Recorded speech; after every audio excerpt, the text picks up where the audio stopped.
Welcome to the tax reform issue of White House Watch.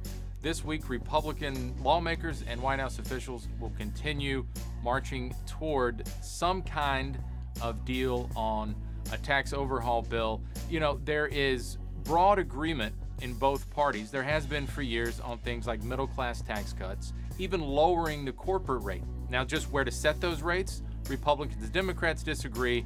And breaking news, Republicans disagree with Republicans.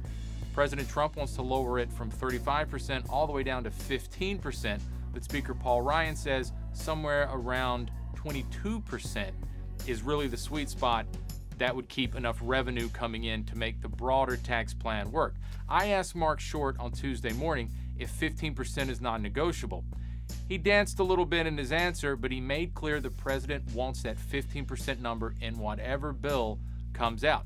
That probably would be way too low for Democrats. And my big takeaway from the breakfast event with Marc Short was he sounded very, very bleak on the prospect of passing a tax bill with Democratic support.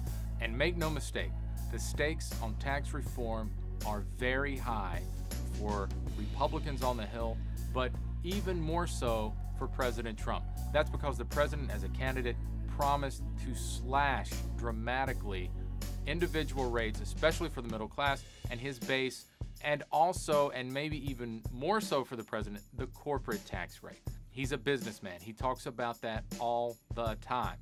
The corporate rate really for Trump is one of his biggest promises. Healthcare and other things get a lot of the headlines, but the corporate tax rate is something he has talked about since he got in the race. Make America Great Again was largely about helping the forgotten man and woman. Those individuals were hurt when the economy changed and manufacturing jobs went overseas. Tax reform for this president is what would kind of be the linchpin for all those promises he made that put him in the White House. The stakes are through the roof for the president.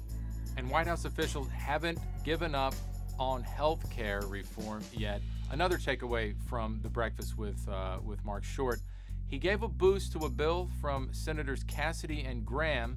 It would keep a lot of the Senate health care bill that failed intact, but it would give a lot more flexibility to states over how they would run their health care systems. That was considered a long shot deal. Roll Call reported not too long ago that was probably going nowhere. Interestingly, when it finally came up at the breakfast, Short says the White House hopes that measure gets a lot more attention in coming days.